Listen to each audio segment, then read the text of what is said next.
are you doing in here? I wanted to see you. Get it off! Why are you naked? Why do you think? Oh, I'm gonna be sick. Here's a lot of hair, Alec Baldwin.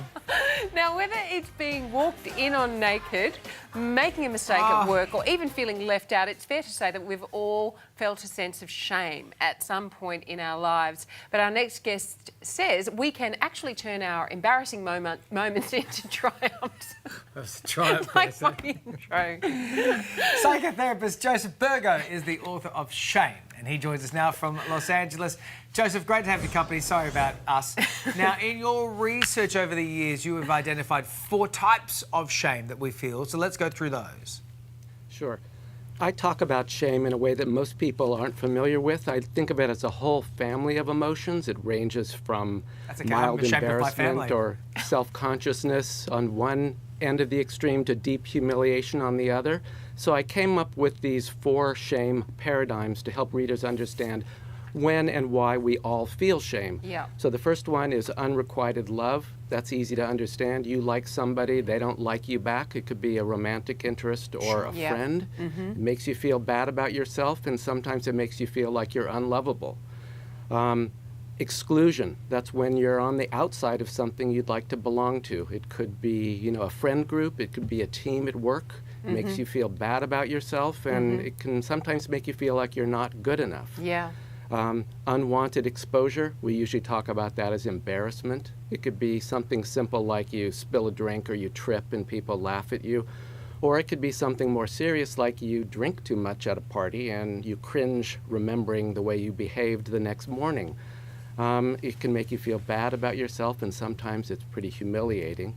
And finally, there's disappointed expectation.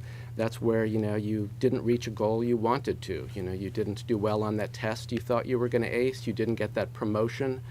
You know, it makes you feel bad, and sometimes it can make you feel like you're a loser. Right. Now, you say, Joseph, we can actually use these types of shame to our advantage. So explain that for us. Well, if you look at that example I gave about disappointed expectation, you didn't do well on that test. Well, you could make excuses for yourself or blame the teacher, but what if the shame you feel is telling you, you know, you didn't really study hard enough, you didn't deserve to do better? That might motivate you to work harder next time.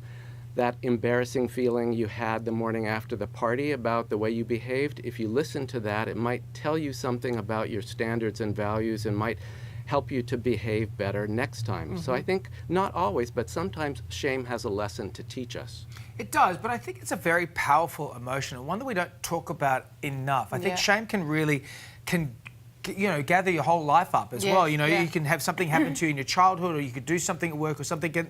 And we're seeing this in our internet and social media day and age, where shame can be public and it can be there for all time. And it's hard just to turn it around, Joseph.